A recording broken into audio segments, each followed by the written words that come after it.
నమస్కారం Whitefield news కి స్వాగతం. ముందుగా ముఖ్యాంశాలు. మే 5 నుండి మే 13 వరకు అత్యంత వైభవంగా జరగనున్న తిరుపతి గ్రామ దేవతగా కొలవబడే గంగమ్మ జాతర. తాతేగుంట గంగమ్మ జాతర 2026 అధికారిక పోస్టర్ను విడుదల చేసిన తిరుపతి ఎమ్మెల్యే ఆరడి శ్రీనివాసులు, కూటమి నాయకులు. టీటీడీలో జరుగుతున్న పరిణామాలపై తీవ్ర స్థాయిలో మండిపడ్డ తిరుమల తిరుపతి దేవస్థానం మాజీ బోర్డు సభ్యులు ఓవి రమణ. తిరుపతి జిల్లాలో సంచలనం సృష్టించిన వరుస హత్యల మిస్టరీని ఛేదించిన జిల్లా పోలీసులు. ఒంటరి మహిళలను లక్ష్యంగా చేసుకుని నగలు, డబ్బు కోసం దారుణాలకు పాల్పడుతున్న అంతరాష్ట్ర most wanted criminal A M Aziz arrest వెల్లడించిన తిరుపతి జిల్లా ఎస్పీ సుబ్బరాయుడు. వార్తల్లోని వివరాలు. ఆదివారం ప్రసిద్ధ శ్రీ తాతేగుంట గంగమ్మ జాతర 2026 అధికారిక పోస్టర్ను తిరుపతి ఎమ్మెల్యే ఆరడి శ్రీనివాసులు విడుదల చేశారు. తిరుపతి గ్రామ దేవతగా కొలవబడే గంగమ్మ జాతర ఈ ఏడాది మే 5 నుంచి మే 13 వరకు అత్యంత వైభవంగా జరగనుంది. భక్తుల రద్దీని దృష్టిలో ఉంచుకుని పగడ్బందీ ఏర్పాట్లు చేయాలని అధికారులను ఎమ్మెల్యే ఆదేశించారు. ఈరోజు తిరుపతిలో నడివీధి గంగమ్మ తల్లి జాతర జరుపుకోవడం ఆనవాయితీగా ఎన్నో సంవత్సరాలుగా జరుగుతూ ఉంది. ఈ యొక్క గంగమ్మ తల్లి జాతర ఇది తిరుపతి నగర వాసులకు, అందరికీ, కుటుంబ సభ్యులకు ఎక్కడున్నా ఈ జాతరకు కుటుంబంతో సహా బంధువులు, స్నేహితులు అందరినీ కూడా రమ్మని ఈ జాతరకు అటెండ్ అయి వివిధ రకాల వేషాలతో, రూపాలతో అమ్మకు అంబెలి పోసుకుంటూ అన్నదానాలు చేస్తూ కుంభకోళ్ళు వేస్తూ మే 5వ తేదీ నుంచి 13వ తేదీ వరకు ఈ యొక్క 8 రోజులు అమ్మవారి రోజుకొక వేష రూపంలో అమ్మవారి దర్శనం ఇవ్వడం జరుగుతుంది. ముఖ్యంగా తిరుపతి వాసులను కోరుకునేది ఒకటి, అమ్మవారి ఆశీస్సులు అందరికీ, తిరుపతిలో నివసించే ప్రతి ఒక్కరికి, వారి కుటుంబ సభ్యులందరికీ కూడా ఇది గంగమ్మ తల్లి అవసరం. ఇది గ్రామ దేవత. ఈ గంగమ్మ తల్లి సంవత్సరానికి ఒక రోజు వస్తుంది, వారం రోజులతో పాటు చేసుకుంటారు. 12వ తేదీ గంగ జాతర జరుగుతుంది, 13వ తేదీ ముగిస్తుంది. 13వ తేదీ వేషాలతో ఊరేగింపుతో ఈ గంగ జాతర కూడా ముగియడం జరుగుతుంది. ప్రతి ఏటా నిర్వహించినటువంటి జాతర మహోత్సవాన్ని ఈసారి మా పాలక మండలి చాలా ప్రతిష్టాత్మకంగా తీసుకుంది. ఇట్లా మా కూటమి నాయకుల యొక్క సహకారంతో, టీటీడీ వారి సహకారం, కార్పొరేషన్, అదేవిధంగా తుడా, మిగిలిన అన్ని శాఖల, ప్రభుత్వ శాఖల వారి యొక్క సహకారంతో ఈసారి అంగరంగ వైభవంగా నిర్వహించాలని చెప్పి మా పాలక మండలి నిర్ణయించుకునింది. ప్రతి ఏటా నిర్వహించే ఈ జాతరలో ఒక తెలుగు రాష్ట్రాల ప్రజలే కాకుండా ఇట్లా తమిళనాడు నుంచి, అట్లా కర్ణాటక నుంచి కూడా వేలాదిగా వచ్చి అమ్మవారికి మొక్కులు తీర్చుకొని అమ్మవారి ఆశీర్వాదం పొందుతున్న భక్తులందరికీ కూడా ఈసారి కూడా కొంచెం ముందుగానే, మేము ఆలస్యం కాకుండా ముందుగానే ఈ యొక్క కరపత్రికలు ఇవన్నీ కూడా రిలీజ్ చేయడం జరిగింది. అమ్మవారి ఆశీస్సులతోనే ఈరోజు ఇక్కడ ప్రజలంతా సంతోషంగా ఉన్నారు. ఏ ఇబ్బందులు వచ్చినా, ఏ ఆటంకాలు వచ్చినా అమ్మవారే ఈ తిరుపతిని కాపాడుతున్నారు. అలాంటి అమ్మవారి జాతర అంటే మీ అందరికీ తెలుసు. ఈరోజు ఏ ఆరోగ్య సమస్య వచ్చినా మొదటిగా తల్లికే దండం పెట్టుకుంటాం. ఇట టీటీడీ సహకారంతో, తుడా సహకారంతో, మున్సిపల్ డిపార్ట్మెంట్ సహకారంతో, ఇట అన్ని డిపార్ట్మెంట్ల సమన్వయంతో ఈ సంవత్సరం జాతర అద్భుతంగా నిర్వహించాలని, గతంలో కూడా కూటమి ప్రభుత్వం వచ్చిన తర్వాత అమ్మవారి ఖ్యాతిని మరింత పెంచే విధంగా కార్యక్రమాలు కూడా తీసుకోవడం జరుగుతోంది.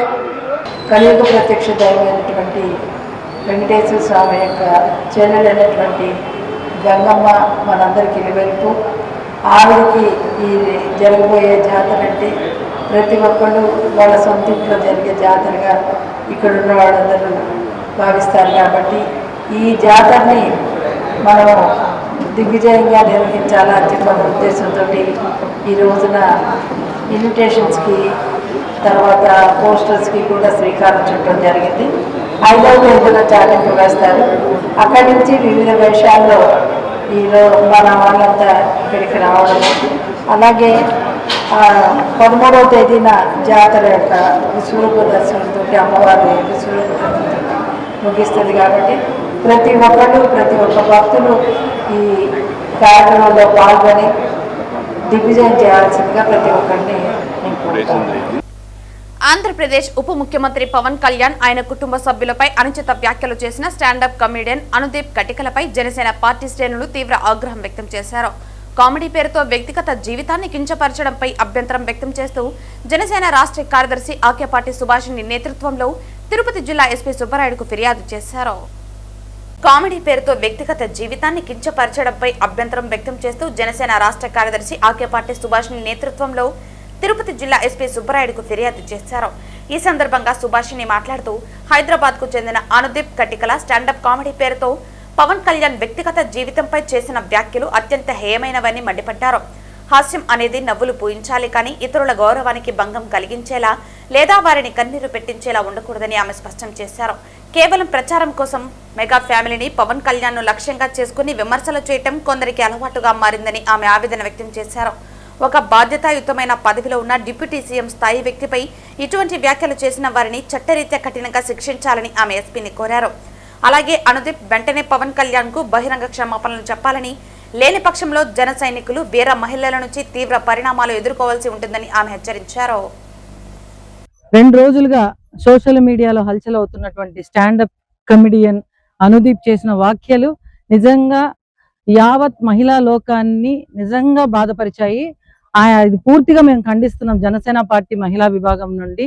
అలాగే మాట్లాడేటప్పుడు ఎవరైనా వ్యక్తిగత విషయాలు నిహారిక గారి గురించి, పవన్ కళ్యాణ్ గారి గురించి, అలాగే రామ్ చరణ్ గారి గురించి, ఇంకా చాలా మంది హీరోయిన్స్ వాళ్ళ వ్యక్తిగత విషయాలు తీసుకొచ్చి 10 మంది నవ్వించడంలో ఏం ఆనందం ఉందో నాకైతే అర్థం కావట్లే. అనుదీప్, నీకు ఇంకొకసారి చెప్తున్నాను, నోరు జాగ్రత్తగా పెట్టుకోకపోతే చాలా బాధపడతావు ఫ్యూచర్ లో. నువ్వు 10 మంది నవ్వించగలిగే వాడివి ఎలా ఉండాలంటే నిజంగా నిజాయితీ కలిగే. అదేదో మీ ఇంట్లో వాళ్ళు, మీ ఇంట్లో మీ భార్యనో, మీ అమ్మనో, మీ చెల్లితో చేయండి కామెడీలు, మేము కూడా చూస్తాము. అట్లయితే మీ ఇంట్లో వాళ్ళని మీదైతే చేయరా? ఏ మెగా ఫ్యామిలీ అంటే అంత చులకనగా కనిపిస్తున్నారా? ఏమనుకుంటున్నారు మీరు? కొడితే దవడ పగిలిపోద్ది. నీకు చెప్తున్నా నేను. ఏమనుకుంటున్నాను అసలు? మహిళలను మాట్లాడతావా నోటికొచ్చినట్టు? బాబాయ్ నీకు సైన్ ఎక్కడ పెట్టాలి బాబాయ్ అంటే, అమ్మ నాకు నేను 2 సార్లు కుడి పక్క పెట్టాను, నువ్వు ఎడం పక్క పెట్టాను. కొడితే నీ ఎడం పక్క బుగ్గ వాచిపోతుందంటే ఏమనుకుంటున్నావు? బుద్ధి జ్ఞానం లేకుండా ఇటు ఇంత నూతన మనం ఎదిగే సమయంలో ఎలా ఉండాలి? నువ్వు ఒకవేళ ఎక్కడి నుంచి వచ్చావో ఒకసారి వెనక్కి తిరిగి చూసుకోపోని. ఎదుగుతున్నావు, ఎదిగే సమయంలో ఎలా ఉండాలి? కమెడియన్లు ఎంతో మందిని చూసాం మేము. ఒక కళాకారునిగా నాకు తెలుసు కమెడియన్లు ఏ విధంగా మాట్లాడతారు. అంటే ఒక మహిళ తాను వ్యక్తిగతంగా తీసుకున్న ఒక నిర్ణయాన్ని బయటికి తీసుకొచ్చి పాయింట్అవుట్ చేసే హక్కు నీకు ఎవడరా ఇచ్చాడు? నువ్వెవడివి అసలు? నువ్వెవడివి వాళ్ళ పర్సనల్ లైఫ్ మాట్లాడడానికి? అంటున్నా, వేరే వాళ్ళ పర్సనల్ విషయాల్లో మాట్లాడడానికి కానీ ఇంకొకరికి కానీ హక్కే లేదు అసలు ఏమైనా మాట్లాడడానికి. ఇప్పుడు ఒక జంతువుని చంపితే కేసు, ఒక నెమలిని చంపితే కేసు, ఒక జింకని చంపితే కేసు, కానీ ఒక మహిళను మాత్రం రేప్ చేసి చంపినా కేసులు లేవు. ఇలా నోటికొచ్చి అడ్డగాడిదలాగా వచ్చి మాట్లాడుతుంటే కేసులు లేవు. మహిళలు కూడా మాట్లాడుతున్నారు. వైసీపీ ఎందుకు మాట్లాడు? ఈ సీఎం ఎక్స్ సీఎం ఉన్నప్పుడు జగన్మోహన్ రెడ్డి సీఎం హోదాలో ఉండి మాట్లాడాడు మహిళల గురించి, ఆ విడాకుల ప్రస్తావన తీసుకొచ్చాడు. అలాగే వీడు ఈ రోజు అంటే అక్కడి నుంచి ఇక్కడి వరకు బుద్ధి లేదా వీళ్ళందరికీ అని అడుగుతున్నాను. ఒక మహిళ నిర్ణయాన్ని మీరెవరు పాయింట్అవుట్ చేయడానికి? మీరెవరు ప్రశ్నించడానికి? మీరెవరు కమెడియన్ చేయడానికి? కామెడీలు చేసుకోవాలంటే మీ ఇంట్లో వాళ్ళతో చేసుకోండి. వేరే వాళ్ళ వ్యక్తిగత హననం మాత్రం ఖచ్చితంగా చేయొద్దని ఈ సందర్భంగా కోరుకుంటూ, ఖబర్దార్ అనుదీప్, నువ్వు త్వరగా వచ్చి ఈ రోజు సాయంత్రం లోపల లేదా రేపు కూడా నీకు టైం ఇస్తున్నాం, వచ్చి పత్రికాముఖంగా క్షమాపణ చెప్పకపోతే మేమంతా హైదరాబాద్కు వచ్చి మరి నిన్ను ముట్టడిస్తాం, నీ ఇంటికి వచ్చి ముట్టడిస్తామని ఈ సందర్భంగా తెలియజేసుకుంటున్నాం. కేసు పెట్టాము, కేసు పెట్టడం జరిగింది. కేసు కూడా పెడతానన్నారు. మేము అడిగాము, ఎక్కడ ప్రాంతం ఏదైనా ఒక మహిళ గురించి మాట్లాడినప్పుడు ఖచ్చితంగా దాని మీద యాక్షన్ తీసుకోవాల్సిందిగా సుబ్బరాయుడు ఎస్పీ గారిని అడిగాము. సార్ సానుకూలంగా స్పందించారు. ఖచ్చితంగా యాక్షన్ తీసుకుంటామమ్మా, మహిళల పట్ల ఎవరు మాట్లాడినా ఊరుకునేది లేదు, ఖచ్చితంగా దాని మీద యాక్షన్ తీసుకుంటామని మాకు హామీ ఇచ్చారు. జీవకోణంలోని పార్వతీనగర్లో జనసేన జెండాను ఆదివారం ఉదయం ఎమ్మెల్యే ఆర్ఎడి శ్రీనివాసులు ఆవిష్కరించారు. జనసేన క్లస్టర్ ఇన్ఛార్జ్ సుధాకర్ ఆధ్వర్యంలో జెండా ఆవిష్కరణ జరిగింది. జనసేన పార్టీ బలోపేతం ప్రతి ఒక్క కార్యకర్త నాయకుని లక్ష్యం కావాలని ఎమ్మెల్యే ఆర్ఎడి శ్రీనివాసులు అన్నారు. జనసేన పార్టీ బలోపేతం ప్రతి ఒక్క కార్యకర్త నాయకుని లక్ష్యం కావాలని ఎమ్మెల్యే ఆర్ఎడి శ్రీనివాసులు అన్నారు. కార్పొరేషన్ పరిధిలోని అన్ని డివిజన్లలో జనసేన జెండాను ఎగురవేస్తామని ఆయన తెలిపారు. కూటమి ధర్మానికి కట్టుబడే పార్టీ బలోపేతానికి చర్యలు తీసుకుంటున్నామని ఆయన తెలిపారు. రానున్న కార్పొరేషన్ ఎన్నికల నాటికి ప్రతి డివిజన్లోనూ పార్టీ మరింతగా బలపడేలా చర్యలు తీసుకుంటున్నట్లు తెలిపారు. జనసేన ఉద్యమ క్రియాశీలక సభ్యత్వ నమోదు ప్రక్రియ కొనసాగుతోందని ఆయన తెలిపారు. జనసేన సభ్యత్వం నమోదు ఈసారి భారీ స్పందన లభిస్తున్నట్లు ఆయన తెలిపారు. ఇంకా ఎవరైనా ఉద్యమ జనసేన క్రియాశీలక సభ్యత్వం తీసుకోకుండా ఉంటే వెంటనే తీసుకోవాలని ఆయన కోరారు. పవన్ కళ్యాణ్ ఆశయాలను ప్రజల్లోకి ప్రతి కార్యకర్త తీసుకువెళ్లాలని ఉమ్మడి చిత్తూరు జిల్లా జనసేన అధ్యక్షుడు డాక్టర్ పసుపులేటి హరిప్రసాద్ కోరారు. ఎమ్మెల్యే ఆర్ఎన్ శ్రీనివాసులు నాయకత్వంలో ప్రతి డివిజన్లో జనసేన జెండా ఎగురవేస్తామని ఆయన తెలిపారు. ఈ కార్యక్రమంలో జనసేన నగర అధ్యక్షుడు రాజారెడ్డి, జనసేన నాయకులు సురేష్, మోహన్, వీర తదితరులు పాల్గొన్నారు. ముఖ్యమంత్రి గారు, ఉప ముఖ్యమంత్రి గారు అన్ని కార్యక్రమాలు చేస్తున్నారు. మనం చూస్తున్నాం. గౌరవ కొన్నిదల పవన్ కళ్యాణ్ గారు ఆయన శాఖలో అన్ని కూడా ఎటువంటి ఇబ్బందులు లేకుండా ఒకేసారి 4,300 పంచాయతీల్లో మీటింగులు పెట్టి గ్రామసభలు ఏర్పాటు చేసి అక్కడ రోడ్లతో ఏర్పాటు చేయడం జరిగింది. అంతేకాకుండా గిరిజనుల ప్రాంతాల్లో డోలీతో నడుస్తున్న మనుషుల్ని హాస్పిటల్కి డోలీతో తీసుకున్న వాళ్ళందరూ కూడా దాదాపు 1000 కోట్లతో పార్ రోడ్లు కూడా నిర్మించడం జరిగింది. ఇవన్నీ కూడా మన ఉప ముఖ్యమంత్రి పవన్ కళ్యాణ్ గారు చేస్తున్నారు. ఖచ్చితంగా రాబోయే రోజుల్లో మనం అందరం కూడా వార్డు వైజ్, క్లస్టర్ వైజ్ దాదాపు 25 మంది క్లస్టర్ ఇన్ఛార్జీలు ఫిక్స్ చేయడం జరిగింది. 25 మంది నేతృత్వంలో ప్రతి క్లస్టర్లో కూడా మ్యాగనైజింగ్ చేసుకుంటూ ఇదే విధంగా 3 సెగ్మెంట్లు, 2 సెగ్మెంట్లు, 4 సెగ్మెంట్లు ఇవన్నీ కూడా ఒక మీటింగ్లో పెట్టి మ్యాగనైజింగ్ చేసుకొని మన నాయకులంతా కూడా ఉత్సాహపరిచే విధంగా అందులో మొట్టమొదటిగా మన సుధాకర్ గారు, సురేష్ గారు, వీరేంద్ర గారు, వీరి మిత్రులు అందరూ కూడా నాయకులందరూ కూడా కలిసి, ముఖ్యంగా జనసేన నాయకులందరూ కూడా కలిసి ఈ యొక్క ప్రాణాయిష్టంగా పండుగ వాతావరణంలో చేసుకోవడం చాలా ఆనందంగా ఉందనేసి కూడా తెలియజేసుకుంటున్నాం. బాను, సరస్వతమ్మ, ఇంకా చాలా మంది ఉన్నారు. బాబు, వీళ్ళందరూ కూడా చాలా మంది ఉన్నారు. ఇంకా వాళ్ళందరికీ కూడా కృతజ్ఞతలు, ధన్యవాదాలు తెలియజేసుకుంటూ ఈ యొక్క కార్యక్రమం మొట్టమొదటిగా అద్భుతంగా చేసిన సుధాకర్, జీవితంలో సుధాకర్కి మనస్ఫూర్తిగా కృతజ్ఞతలు, ధన్యవాదాలు తెలియజేసుకుంటూ తిరుపతి జిల్లాలో సంచలనం సృష్టించిన వరుస హత్యల మిస్టరీని జిల్లా పోలీసులు ఛేదించారు. ఒంటరి మహిళలను లక్ష్యంగా చేసుకుని నగలు, డబ్బు కోసం దారుణాలకు పాల్పడుతున్న అంతర్రాష్ట్ర most wanted criminal A M Aziz ను అరెస్టు చేసినట్లు తిరుపతి జిల్లా ఎస్పీ సుబ్బరాయుడు తెలిపారు. ఒంటరి మహిళలను లక్ష్యంగా చేసుకుని నగలు, డబ్బు కోసం దారుణాలకు పాల్పడుతున్న అంతర్రాష్ట్ర most wanted criminal MM Aziz ను అరెస్టు చేసినట్లు తిరుపతి జిల్లా ఎస్పీ సుబ్బరాయుడు తెలిపారు. కర్ణాటకలోని గుల్బర్గ్ చెందిన ఇతడు గతంలో కేరళ పోలీసుల కస్టడీ నుంచి తప్పించుకున్నాడని, అతనిపై 2 లక్షల రివార్డు కూడా ఉందని ఎస్పీ వెల్లడించారు. నిందితుడు తన అసలు పేరును దాచిపెట్టి హోటల్లో పనిచేస్తూ స్థానిక మహిళలతో పరిచయాలు పెంచుకుని ఈ దారుణాలకు పాల్పడేవాడని తెలిపారు. ముఖ్యంగా తిరుచానూరులో జరిగిన 2 హత్యలు, పిచ్చాటూరులో 1, తిరుపతిలో జరిగిన ఒక రాబరీ కేసులో ఇతని ప్రమేయం ఉన్నట్లు నిర్ధారణ అయినట్లు స్పష్టం చేశారు. నిందితుడి నుంచి సుమారు 21.5 లక్షల విలువైన 127.5 గ్రాముల బంగారం, 45 గ్రాముల బెండితో పాటు నేరానికి ఉపయోగించిన ఆటోను స్వాధీనం చేసుకున్నామని వివరించారు. ఈ కేసును విజయవంతంగా ఛేదించిన అధికారులను, సిబ్బందిని ఎస్పీ అభినందించి రివార్డులు అందజేశారు. తిరుపతి జిల్లాలో గత 2-3 సంవత్సరాలుగా అంతర్రాష్ట్రానికి సంబంధించిన కేరళ, కర్ణాటక ప్రాంతానికి సంబంధించిన వ్యక్తి మర్డర్ ఫర్ గెయిన్స్ ఒంటరి మహిళలను లక్ష్యంగా చేసుకొని వారి దగ్గరున్న బంగారంతో పాటు వారిని చంపివేయడంలో ఎక్స్పర్ట్ అయిన ఒక వ్యక్తిని అరెస్ట్ చేయడం జరిగింది. అతని పేరు విశ్వనాథ్ అలియాస్ ప్రశాంత్ అలియాస్ అజీజ్ అని పేరు పెట్టుకోవడం జరిగింది. ముఖ్యంగా ఇటీవల కాలంలో తిరుచానూరులో 2 మర్డర్ ఫర్ గెయిన్స్, 2 లేడీస్ని చంపడం, అదేవిధంగా రామచంద్రాపురంలో ఒక పర్సన్ని చంపడం జరిగింది. అదేవిధంగా పిచ్చాటూరులో ఈ 4 కేసెస్ని మనం డిటెక్ట్ చేసి అతన్ని అరెస్ట్ చేయడం జరుగుతుంది. దాంతోపాటు దాదాపు 20 లక్షల విలువైన బంగారాన్ని, ఆటోను సీజ్ చేయడం జరిగింది. అతనికి అసిస్ట్ చేసిన వెదురుకుపానికి చెందిన రాజమ్మ అనే వ్యక్తిని కూడా అరెస్ట్ చేయడం జరిగింది. యాక్చువల్గా ఇతను native of Karnataka and Kerala బార్డర్లో సులియా అనే ప్రాంతానికి చెందిన వ్యక్తి. ఇతను యాక్చువల్గా ఫస్ట్ కేరళలో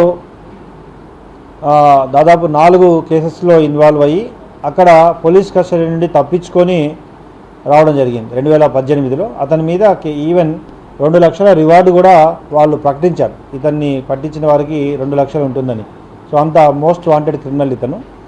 అక్కడి నుండి కర్ణాటకలో విశ్వనాథ్ అనే ఒక గుల్బర్గాకు చెందిన వ్యక్తి యొక్క ఆధార్ కార్డుని అతని పేరు మీద మార్చుకొని అక్కడ కూడా దాదాపు 6 కేసెస్లో ఇన్వాల్వ్ అయ్యాడు కర్ణాటకలో.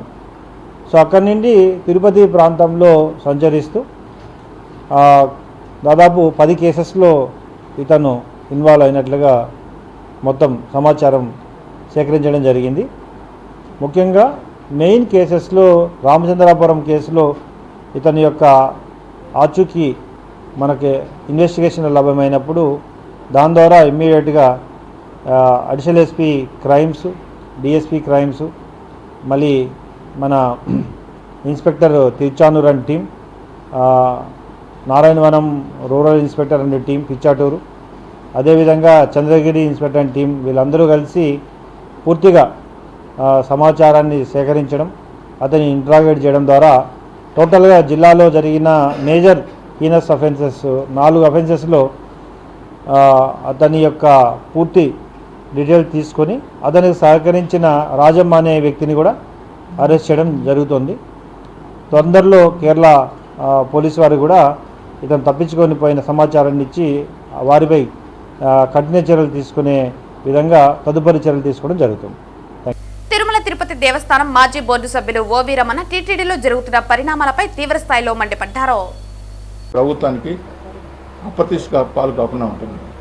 లేకుండా పోతే ఇంకా రేపు ఎల్లుండి ఇంకోటి రాబోతుంది. రైస్ కుంభకోణం బయటపడబోతుంది. విచిత్రమైన పరిస్థితి ఏమంటే మీకు తెలుసో తెలియదు, నాకు తెలియదు, కానీ మార్కెటింగ్ ఆఫీసర్ లేడు. మార్కెటింగ్ ఆఫీసర్ పొజిషన్ తీసుకోవడం ఎవరు ముందుకు రావడం లేదు. 32 మంది టీడీలు వీఆర్ఎస్ ఇచ్చారు. మేము పని చేయలేమని 32 మంది రాసిచ్చారు. 100 మంది ఇంజనీరింగ్ డిపార్ట్మెంట్ ఖాళీలు ఉన్నాయి, పైన ఖాళీలు ఉన్నాయి. ఇంకా వీఆర్ఎస్ అప్లికేషన్ కంటిన్యూ ఇస్తూనే ఉన్నారు. దేవస్థానం మేము పని చేయలేము. ఎందుకు వచ్చిన పరిస్థితి ఇది కదా మనం దృష్టి పెట్టాల్సిన విషయం. పాలక మండలి కానీ ప్రభుత్వం కానీ ఎందుకు వచ్చింది, వీటిపైన కదా మనం దృష్టి పెట్టాల్సిన విషయం. సిమ్స్లు నిరంతరం రోడ్డు పైన 100 మంది కూర్చొని గొడవ చేస్తున్నామే. జాతీయ స్థాయిలో సిమ్స్ని తీసుకొస్తాము అని చెప్పి మనం చెప్పాం కదా. మనమేమో పాలక మండలి ఏమో అదొక గుదిబండి అని చెప్పినప్పుడు నిరంతరం రోగులకు చికిత్స చేయాల్సిన చోట రోజుకు 100 మంది కూర్చొని ధర్నాలు చేస్తుంటే ఏం అభిప్రాయం మన ప్రజలకు ఇచ్చినట్లు? మనం ఏం చెప్పాము, ఏం జరుగుతుంది? అందరూ ఇచ్చారు జాతీయ స్థాయిలో ఎయిమ్స్ లాంటి సంస్థ ఒకటి రాబోతుంది తిరుమలలో అనుకోండి. ఈ పొద్దు ఆడ ఎమర్జెన్సీలో బెడ్స్ లేవు. 6 అంబులెన్స్లు 7 అంబులెన్స్లు మీరు ఎప్పుడైనా పోయి చూడు, కెమెరా తీసుకోండి, 7 అంబులెన్స్ వెయిట్ చేస్తూ ఉంటారు. ఇటువంటి దీనమైన పరిస్థితుల్లో మన దేవస్థానం హాస్పిటల్ మనమే చెప్పాం జాతీయ స్థాయికి తీసుకెళ్తామన్నా. 2 సంవత్సరాలు అయిపోయింది. ఎమర్జెన్సీని కాల్చి కనీసం మార్చలేకపోతున్నాం. ఇంకా దౌర్భాగ్య పరిస్థితి. బీపీ చెక్ చేస్తే ఆ బీపీ చెక్ చేసే బెల్ట్లు లేవు. సుడిదార్తోనో ఖర్చుతోనో కడుతున్నారు అక్కడ. మీరు చూడండి, నేను చెప్పిన మాట కాదు, అక్కడికి వెళ్ళి మీరు చూడండి, కెమెరా పెట్టి చూడండి. ఇది నాకే జరిగింది కాబట్టి చెప్తున్నాను. నేను ఒక టెస్ట్కి పోతే ఆ టెస్ట్కి పోయి నాకు ఇచ్చిన ఇంజక్షన్, ఆ డూప్లికేట్ ఇంజక్షన్ డియాక్ట్ అయిపోతే సీరియస్ అయిపోతే ఐసీయూలో అడ్మిట్ చేశాను. నన్ను అది కూడా పేపర్లోకి వచ్చింది. కానీ దానికి పరామర్శించే నాయకుడు కూడా లేడు. నేను బాధపడింది ఏమంటే ఇన్ని పార్టీలో పనిచేశాను నేను, పరామర్శించి తెలుగుదేశం పార్టీ పరామర్శించడానికి కూడా రాలేదు. ఇంత బాధపడుతుంది. పక్కన రాష్ట్రంలో దేవేగౌడ కుమారస్వామి పరామర్శిస్తే ఇది పేపర్లో వార్తల్లో వస్తే మీడియాలో వస్తే పలానా తెలుగుదేశం నాయకుడు ఆయన ఆరోగ్య పరిస్థితి బాగాలేక ఐసీయూలో అడ్మిట్ అయినాడని, సాక్షాత్ సిమ్స్లో అడ్మిట్ అయినాడు. ఎందుకు అడ్మిట్ అయినాడు, ఎందుకు డూప్లికేట్ మందు అని కనీసం అడిగిన వాడు లేడు. ఎంత ఆవేదన కలుగుతుంది. సిమ్స్ ఎందుకు ఇచ్చారు డూప్లికేట్ మెడిసిన్, ఎట్లా వచ్చింది డూప్లికేట్ మెడిసిన్? ఒక చిన్న ఎంక్వైరీ ఉండదా? ఒక చిన్న ఎంక్వైరీ ఏం జరిగిందని. నాయకుడి పట్ల చిత్తశుద్ధి లోపిస్తే తర్వాత పరిణామాలు చాలా ఏ విధంగా ఉంటాయి. నేనే కాదు, చాలా పార్టీలు చూశాను నేను కళ్ళతో. అహంభావం మనకేదో అధికారంలోకి వచ్చేసాం అనుకున్న ఈ అహంభావంతో కూడుకున్న పార్టీలో చూస్తుండగానే గొడవలు పోయినాయి. తమిళనాడు చూశాను, కర్ణాటక చూశాను, మన జరిగిన తెలంగాణ చూసాం. ఇవన్నీ పార్టీలు చాలా అహంభావం అనేది తలకెక్కిన రోజు అదే వాళ్ళకు వాళ్ళ అధోగతికి అదే మూల కారణం అవుతుందని చెప్పి గుర్తుపెట్టుకోవాలి. ఇటువంటి నేను అనేది ఏమంటే పార్టీలో చేరిన ప్రతి ఒక్కరు కూడా బానిస కాదు. పార్టీలో చేరిన వాడికి ఒక ఎవరైనా కానీ ఆ నాయకుడికి వాడికి కొన్ని విలువలు ఉంటాయి, ఆయనకు కొంచెం బ్యాక్గ్రౌండ్ ఉంటుంది. అందరూ కాకుండా కొద్దిమందికి బ్యాక్గ్రౌండ్ ఉంటాయి. ఎంతోమంది తిరుపతిలో ఉన్న నాయకులే లోపాయుక్తంగా ఎవరితో లోపాయుక్తంగా వాళ్ళకు సంబంధాలు ఉంటాయి. నాకు అన్నీ తెలుసు, పార్టీకి అంతకంటే ఎక్కువ తెలుసు. తిరుపతిలో ఉన్న నాయకుల్లో ఎంతమందికి లోపాయకార ఒప్పందాలు ఉన్నాయనే సంగతి నాకంటే పార్టీకే బాగా తెలుసు. తిరుపతి వివి మహల్ రోడ్డులోని శుభమస్తు షాపింగ్ మాల్ నందు ఈ రోజు మజ్జిగ చలివేంద్రంను తిరుపతి జిల్లా బీజేపీ అధ్యక్షులు బీజేపీ రాష్ట్ర అధికార ప్రతినిధి సామంచి శ్రీనివాస్ ముఖ్య అతిథిగా విచ్చేసి ప్రారంభించడం జరిగింది. ఈ సందర్భంగా ముఖ్య అతిథి మాట్లాడుతూ శుభమస్తు యాజమాన్యం వారు వ్యాపార దృక్పథంతో కాకుండా ఖాతాదారులకు ఎల్లవేళలా అందుబాటు ధరలో నాణ్యమైన వస్త్రాలను వివిధ రకాలైన ఆఫర్లలో ఉంచామన్నారు. గంగమ్మ జాతర మహోత్సవంను పురస్కరించుకుని 1+1, 1+2 ఆఫర్లలో ఖాతాదారులకు అందుబాటులో ఉంచామన్నారు. షాపింగ్ మాల్ మేనేజర్ మునిశంకర్ ఈ సందర్భంగా మాట్లాడుతూ తిరుపతి వస్త్ర అభిమానులకు ముందస్తుగా గంగమ్మ జాతర శుభాకాంక్షలు తెలియపరిచారు. జాతర మహోత్సవంను పురస్కరించుకుని అమ్మవారికి పెట్టుబడుల కొరకు సారె చీరలు, తోబుట్టువుల కోసం పెట్టుబడుల కొరకు కాంచీపురం ఫ్యాన్సీ చీరలకు ప్రత్యేక కౌంటర్లు ఏర్పాటు చేశామని అన్నారు. పెద్దలకు మరియు పిల్లలకు సాంప్రదాయం ఉట్టిపడేలా సాంప్రదాయ వస్త్రాల ప్రత్యేక కౌంటర్లను ఏర్పాటు చేశామన్నారు. అలాగే వ్యాపారంతో పాటుగా అనేక సేవా కార్యక్రమాలు నిర్వహిస్తున్న యాజమాన్యం ఎల్లవేళలా తిరుపతి ప్రజలకు ఆదరిస్తున్నామని తెలిపారు. ఆ సేవా కార్యక్రమాలలో భాగంగా వెంకటరమణయ్య సరోజమ్మ జ్ఞాపకార్థం శుభవస్తు ఫౌండేషన్ ఆధ్వర్యంలో మజ్జిగ చలివేంద్రం ఏర్పాటు చేసి గత 9 సంవత్సరాలుగా ప్రతి ఏడాది వేసవిలో వితరణ చేస్తున్నామని, ఈ కార్యక్రమంను గంగమ్మ జాతర మహోత్సవం ముగింపు వరకు కొనసాగిస్తున్నట్లు తెలియజేశారు. అలాగే ఖాతాదారులకు గుండెపోటు ప్రాథమిక చికిత్స కోసం లోడింగ్ డోస్ కిట్లను షాపింగ్ మాల్ నందు అందరికీ అందుబాటులో ఉంచామన్నారు. సరసమైన ధరలకు ఇవ్వడమే శుభమస్తు షాపింగ్ మాల్ వారి యొక్క పని కాదు. సామాజిక బాధ్యతతో అనేక సేవా కార్యక్రమాలు ఎప్పటికప్పుడు చేస్తున్నటువంటి శుభమస్తు షాపింగ్ మాల్ యాజమాన్యం భయ్యా వాసుజీ, భయ్యా రవి గారికి తిరుపతి ప్రజల నుంచి నేను కృతజ్ఞతలు, శుభాకాంక్షలు తెలియజేస్తున్నాను. వేసవి తాపం నుంచి ప్రజలను కాపాడేందుకు, దాహార్తి తీర్చేందుకు మంచి మజ్జిగ చలివేంద్రాన్ని ఇక్కడ ప్రారంభించుకోవడం, రోజు వేలాది మంది ఇక్కడికి వచ్చి కేవలం షాపింగ్ కోసం వచ్చేటువంటి కొనుగోలుదారులకే కాదు, ఇటువైపుగా వెళ్ళేటువంటి బాటసారులు, ఈ దిశగా వెళ్ళి ఎవరైనా కూడా ఇక్కడికి వచ్చి తమ యొక్క దాహార్తిని తీర్చుకోవడానికి, ఎండాకాలంలో డీహైడ్రేషన్ నుంచి మన ఆరోగ్యాన్ని కాపాడుకోవాలంటే ఎప్పటికప్పుడు రీహైడ్రేషన్ అయ్యే విధంగా ఫ్లూయిడ్ పదార్థాలని, ముఖ్యంగా మంచినీళ్లను, మజ్జిగను సేవిస్తే ఆరోగ్యం కాపాడుకోవచ్చు. ఈ వేసవి కాలం నుంచి మనం ఆరోగ్యంగా ఉండొచ్చు అనేటువంటి విషయాన్ని గుర్తించినటువంటి శుభమస్తు షాపింగ్ మాల్ యాజమాన్యం ప్రతి ఏడాదిలాగే ఈ ఏడాది కూడా ఇక్కడ మంచి చలివేంద్రాన్ని ఏర్పాటు చేయడము, మంచినీటి కుండలో ప్లాస్టిక్ కాకుండా స్టీల్ గ్లాసులలో మజ్జిగనిచ్చి దాన్ని ఎప్పటికప్పుడు శుభ్రం చేసి అందరికీ అందుబాటులో ఉంచడాన్ని నేను మనస్ఫూర్తిగా అభినందిస్తున్నాను. ఎండాకాలంలో నీటి లభ్యత, దాహం తీర్చేందుకు నీళ్లు, మజ్జిగ అవసరం కాబట్టి ఆ రకమైన ప్రయత్నం చేస్తున్నందుకు అభినందిస్తూ మంచి కార్యక్రమం చేస్తున్నారని చెప్తున్నాను. వార్తలు ముగించే ముందు ముఖ్యాంశాలు మరోసారి.